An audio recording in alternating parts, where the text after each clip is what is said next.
नमस्कार, मैं हूं श्रद्धा। आप देख रहे हैं न्यूज 18 मध्य प्रदेश छत्तीसगढ़। एक तरफ नए सीबीआई चीफ ने अपना पदभार ग्रहण कर लिया है, वहीं दूसरी तरफ उनके नाम पर घमासान खत्म होने का नाम नहीं ले रहा।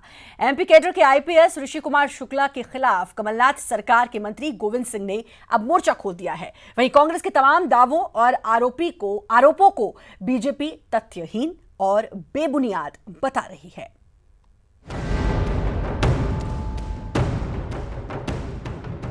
ऋषि कुमार शुक्ला ने सीबीआई निदेशक का पदभार संभाल लिया है।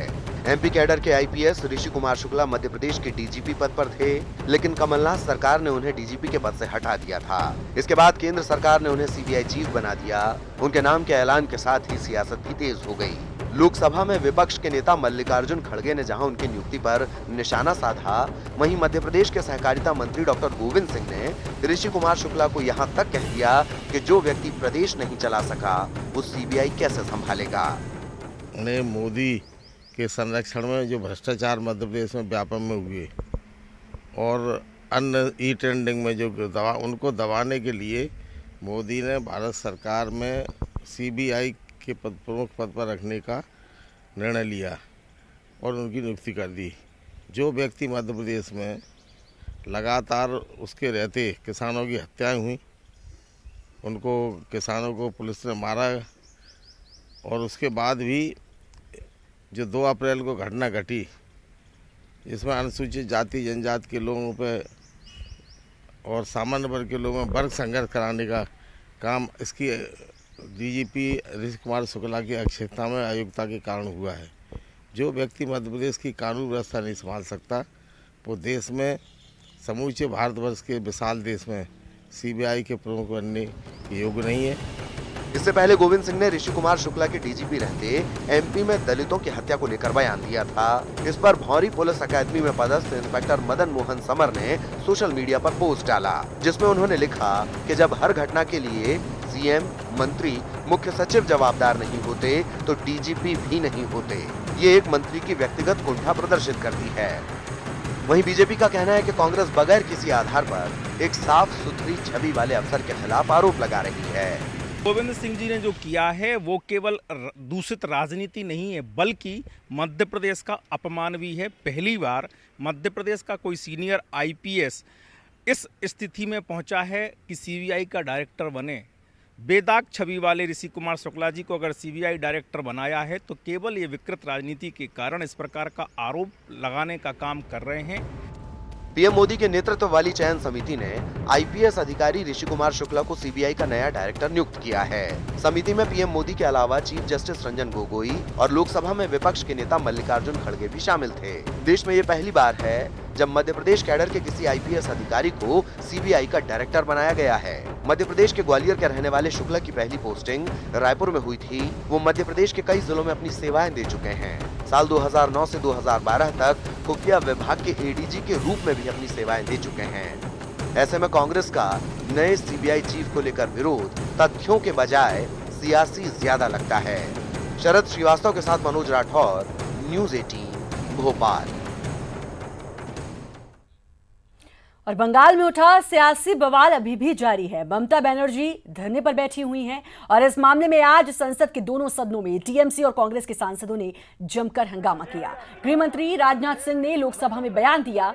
उनका कहना था कि देश की कानूनी एजेंसियों के बीच ऐसा टकराव देश के फेडरल और राजनीतिक ढांचे के लिए ठीक नहीं है। केंद्रीय जांच एजेंसी को रोके जाने पर गृहमंत्री ने सवाल उठाए। वहीं सीबीआई की अपील पर सुप्रीम कोर्ट इस मामले पर कल सुनवाई करेगा। पूरे मामले पर एमपी कांग्रेस और बीजेपी के नेताओं ने अपनी प्रतिक्रिया दी। सुनिए। इलेक्शन कमीशन जब सक्रिय होता है जब आचार संहिता लागू हो जाती है, पर हम वर्तमान हालात पश्चिमी बंगाल के उनको बताने आए थे कि वहां पर नौकरशाही भी राजनीति का हिस्सा हो गई है। जिस नौकरशाही के बलबूते पर यदि आप चुनाव कराना चाहते हैं तो वह चुनाव निष्पक्ष नहीं होंगे, और इसलिए कुछ हमारे पास उदाहरण थे जिससे हमने उनको अवगत कराया। सीबीआई अभी तक किसी भी राज्य में राज्यों के पूर्व मुख्यमंत्रियों और मुख्यमंत्रियों के खिलाफ भी जांच करने का अधिकार रखती आई है, लेकिन सीबीआई अगर वहां पर किसी पुलिस अधिकारी की जांच करने के लिए जाए घोटाले के संदर्भ में, और सीबीआई के अधिकारियों को ही गिरफ्तार कर लें, इससे ज़्यादा अराजक स्थिति नहीं हो सकती पश्चिम बंगाल में। केंद्र सरकार उसमें रॉन्ग फुट पे है। इस तरह से किसी भी प्रदेश में जाना जहाँ चुनी हुई सरकार है, ये संविधान का अपमान है, प्रजातंत्र का अपमान है। उनको कोई भी बात करना है तो पहले वहाँ के जो चीफ सेक्रेटरी और डीजी जो अधिकारी हैं प्रशासन, उससे बात करना चाहिए। कोई दोषी है तो कोई नहीं रोकेगा। हमारे संविधान में संघीय व्यवस्था है, राज्यों का हित केंद्र को देखना पड़ेगा, और यदि केंद्र राज्य के हित नहीं देखते तो राज्य स्वतंत्र है, ये लोकतंत्र है अपना फैसला लेने के लिए। और जब सीबीआई जैसी स्वतंत्र संस्थाओं का दुरुपयोग होने लगा तो फिर राज्य स्वतंत्र है।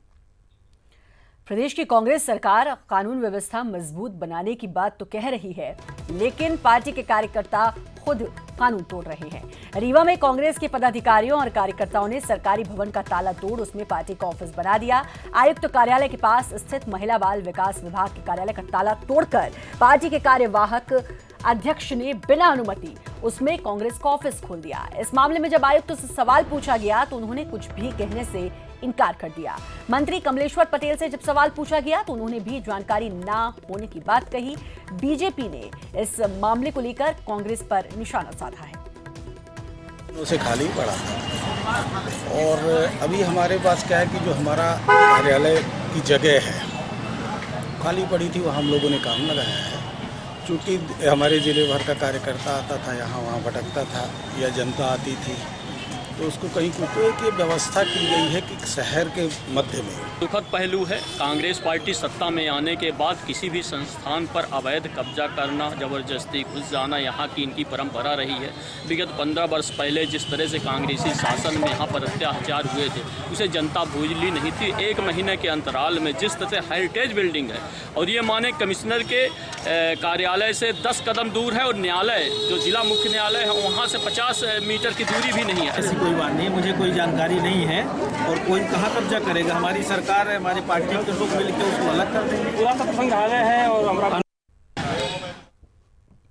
अंचल शुक्ला हमारे संवाददाता हमारे साथ जुड़ चुके हैं रीवा से। अंचल, एक तरफ तो बात कही जाती है कि कानून व्यवस्था को दुरुस्त किया जाएगा, वहीं दूसरी तरफ कांग्रेस के ही कार्यकर्ता ऐसे जबरन कब्जा करके कानून को तोड़ते हैं। देखिए श्रद्धा, मैं आपको बताऊं कि कांग्रेस का जो खेमा है, वो जो गुट है, वो कई खेमों में बटा है और यहाँ पर रीवा में तो सदैव ही गुटबाजी जो है चर्चा का केंद्र रही है, चाहे सत्ता में रही हो कांग्रेस या ना रही हो। अब 15 साल बाद का जब वनवास खत्म हुआ और सत्ता में आई कांग्रेस, तो जो कार्यकर्ता हैं वो समझ ही नहीं पा रहे हैं कि उन्हें क्या करना चाहिए और क्या नहीं करना चाहिए। और शायद इसका यही कारण रहा हो कि जो मुख्य रूप से शहर अध्यक्ष हैं और जिला अध्यक्ष हैं वो इस पूरे मामले से इत्तेफाक नहीं रखते और उनका कहना है कि हमें ना तो पार्टी से और ना तो प्रशासन से आवंटित है और ना ही कोई दिशा निर्देश है उसको कार्यालय बनाने के। लेकिन कार्यवाहक अध्यक्ष और कुछ कांग्रेसी कार्यकर्ता पदाधिकारी जो हैं उन्होंने कमिश्नर कार्यालय के ठीक सामने महिला बाल विकास का रिक्त पड़ा जो कार्यालय था उसका ताला तोड़ा और उस पर बाकायदा अपना पोस्टर बैनर लगा के और उसे कांग्रेस मंत्री का कहना है कि उन्हें कोई भी जानकारी नहीं है, ये कैसे मुमकिन है? रजनीश अग्रवाल, मैं आपको रोकना चाहूंगी अंचल। रजनीश अग्रवाल बीजेपी प्रवक्ता हमारे साथ जुड़ गए हैं। रजनीश जी, क्या कहना चाहेंगे?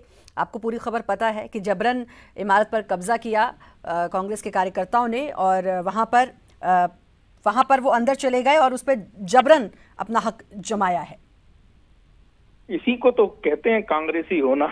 ये पहली घटना नहीं है मध्य प्रदेश में, ऐसी तमाम घटनाएं लगातार होती रही हैं। इस सरकार को बने हुए तो अभी 100 दिन भी नहीं बीते हैं और इस प्रकार के समर्थक विधायकों द्वारा बंगले पर कब्जा जमाना, मनमर्जी से ताला लगा लेना और कहना कि यह बंगला तो मुझे ही मिलेगा, मंत्री भी नहीं बनूंगी।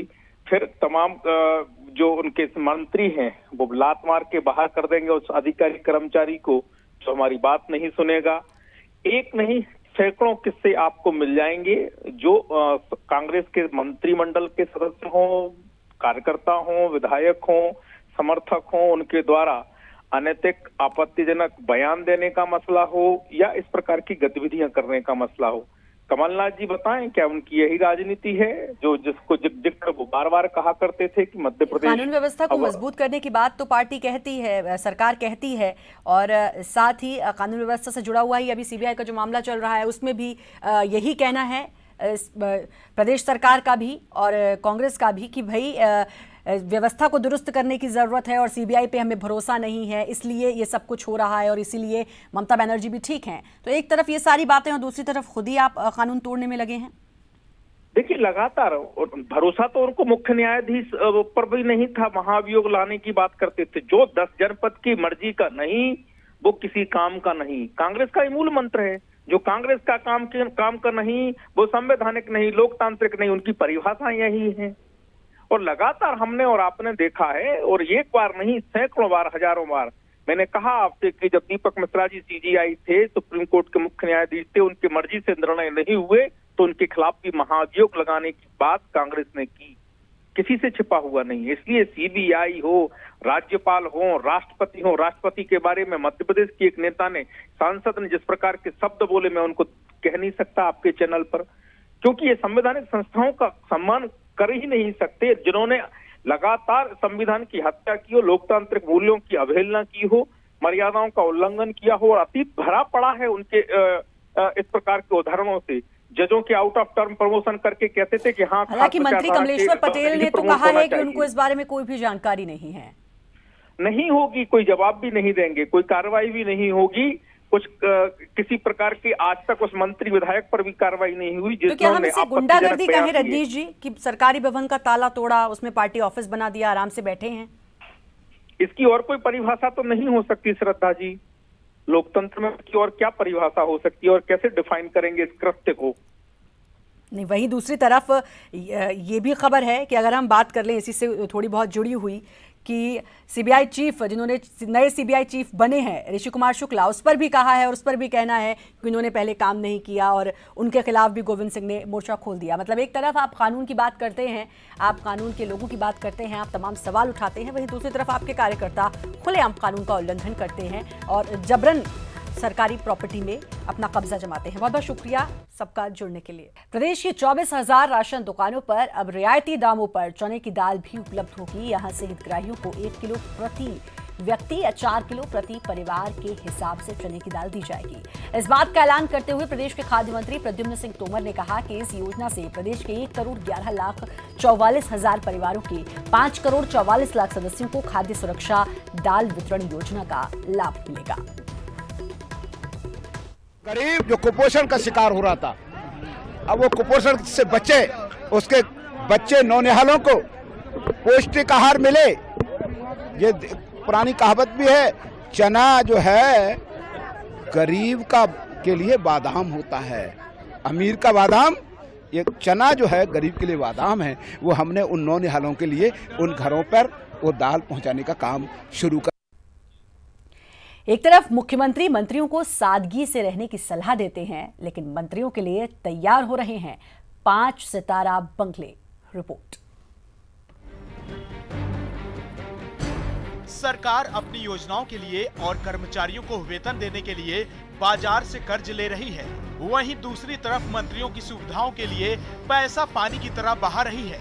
कई मंत्री अपने बंगलों में अब तक नहीं गए हैं क्योंकि उनमें नवीनीकरण का काम चल रहा है और रिनोवेशन के नाम पर इसे 5 सितारा सुविधाओं से लैस किया जा रहा है। बीजेपी ने इसे फिजूल खर्ची बताया है। केवल फिजूल खर्ची इनका ढकोसला है, इसके अलावा कुछ नहीं।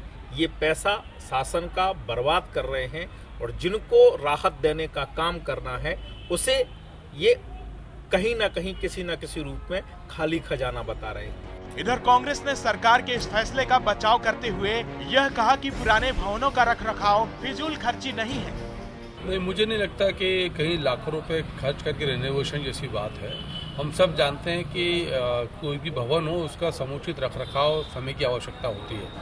जब बीजेपी अपना 7 स्टार दफ्तर बना सकती है तो कांग्रेस के मंत्री भी तो अपने बंगले 5 सितारा बना सकते हैं। सादगी की तो बातें सिर्फ जनता को बरगलाने के लिए होती है। सवाल ये कि आखिरकार जब सरकार की माली हालत ठीक नहीं है तो फिर इन बंगलों के रेनोवेशन पर लाखों रुपए खर्च क्यों किए जा रहे हैं। कैमरामैन फिलहाल के साथ शरद श्रीवास्तव, न्यूज़ 18 भोपाल। अपनी ही पार्टी के नेताओं को नसीहत देने के बाद बीजेपी के प्रदेश उपाध्यक्ष जीतू जराती अब बैकफुट पर हैं। रविवार को पहले तो उन्होंने बीजेपी के बड़े नेताओं को नसीहत दे दी कि दूसरों पर बोलने से पहले खुद को देखें। बाद में जब जराती को लगा कि उनका बड़बोलापन कहीं उन्हें मुसीबत में ना डाल दे तो आनन फानन में माफी मांगने लगे। सुनिए उनके दोनों बयान। अगर किसी ने बात करी तो भारतीय जनता पार्टी की सरकार ने की है। पता नहीं, मुझे समझ में नहीं आता कि हमारे बड़े बड़े नेताओं को अभी मैं हर मामले में देखता हूं। राहुल गांधी, राहुल गांधी, राहुल गांधी। क्या राहुल गांधी? क्यों राहुल गांधी भैया? हम अपनी बात करें, राहुल गांधी सच में एक मंदबुद्धि टाइप का एक लड़का था। जबरदस्ती उसको अपने समकक्ष कहा। नरेंद्र मोदी के बारे में पूरी दुनिया जानती है कि इतना बड़ा आदमकद प्रतिमा का धनी वो व्यक्ति, और इन्होंने इसके बारे में चिल्ला चिल्ला के राहुल गांधी, राहुल गांधी, उस अदने से को इतना बड़ा कर दिया कि वो आज हमारी टक्कर में खड़ा हो गया। प्रियंका गांधी को उन्होंने राष्ट्रीय महासचिव बनाया। सारे लोग पता नहीं किस किस तरह की कमेंट्स उनके बारे में करने लगे। भैया क्या लेना देना, वो प्रियंका गांधी को बनाए चाहे वापस जीवित करके फुलन देवी को बना दे, अपने को क्या लेना देना। भाई अपन अपनी बात करें। मध्य प्रदेश में भी यही हुआ। मध्य प्रदेश में हमारे जितने बड़े नेता थे वो सारे के सारे कमलनाथ को अध्यक्ष बनाया तो कमलनाथ फलाना ढेमाकर। भैया क्या लेने देना, तुमने इतना काम किया, इतनी सारी योजना है तुम, और जैसी भाषा बड़े नेता बोलते हैं वो की वही भाषा नीचे का हमारा बूथ का कार्यकर्ता भी बोलने लग जाता है। बूथ का कार्यकर्ता जिसको बूथ पे जाकर के मतदाताओं को अपने पक्ष में मतदान करवाना है, वो जाकर के इस तरह की बड़ी बातें करने लग गया था, जिसका परिणाम ही निकल करके आया। मैं क्षमा प्रार्थी भी हूँ। आपके माध्यम से कई लोग मुझे देखेंगे, सुनेंगे। किसी को अगर कोई पीड़ा पहुंच रही है तो मैं उसके लिए क्षमा प्रार्थी हूँ। मेरा किसी का मन दुखाने का या किसी को ठेस पहुंचाने का जरा सा भी मेरा वो नहीं है। ज्योतिरादित्य सिंधिया गुना के बजाय ग्वालियर से लोकसभा चुनाव लड़ सकते हैं। खबरों की माने तो प्रियदर्शनी राजे सिंधिया को गुना से उम्मीदवार बनाए जाने की मांग कांग्रेस के अंदर उठने लगी है। लोकसभा प्रत्याशी चयन बैठक में प्रियदर्शनी राजे को लेकर प्रस्ताव रखा गया है। कहा यह जा रहा है कि इस बैठक में लोकसभा प्रभारी राजेंद्र भारती मौजूद थे। ग्वालियर में राजमाता विजयराजे सिंधिया की पुण्यतिथि पर पुष्पांजलि सभा का आयोजन किया गया। इस मौके पर छतरी स्थित राजमाता की समाधि स्थल पर बड़ी संख्या में लोग पुष्पांजलि अर्पित करने पहुंचे। बीजेपी विधायक यशोधरा राजे सिंधिया भी इस दौरान मौजूद रहीं। यशोधरा ने कहा कि हम सभी को राजमाता के जीवन और आदर्शों को याद करना चाहिए। वहीं ग्वालियर से लोकसभा चुनाव लड़ने के सवाल पर यशोधरा ने कहा, ये तय करना पार्टी हाईकमान का काम है। राजमाता साहब का जन्म करवा चौथ पे हुआ था और उनका देहवासन मौनी अमावस्या पे हुआ था। तो लोगों का सोच यही था कि क्यों नहीं हम जिस दिन वो गई उसी दिन को हम मनाएं। चुनाव की डिसीजंस हमारी हाईकमांड करती है, हमारे राष्ट्रीय अध्यक्ष और हमारे प्रदेश अध्यक्ष करते हैं। तो वो न आप इसके ऊपर कवायद लगाएं न हम। और जहां मेरा सवाल है तो ये 6वां इलेक्शन मैंने लड़ा है। मुझे नहीं लगता है कि इतने जल्दी में फिर से चुनाव लड़ने वाली हूँ। भोपाल में कांग्रेस ने 10 से 11 बजे तक मौन धरना रखा। दरअसल यूपी में अलीगढ़ में महात्मा गांधी की 71वीं पुण्यतिथि पर अखिल भारतीय हिंदू महासभा ने गांधी जी के पोस्टर पर गोली चलाई थी, जिसे लेकर मौन धरना कर इस घटना का विरोध जताया गया। इस धरने में विधायक आरिफ मसूद, जिला अध्यक्ष कैलाश मिश्रा सहित जिला कांग्रेस के कार्यकर्ता शामिल हुए।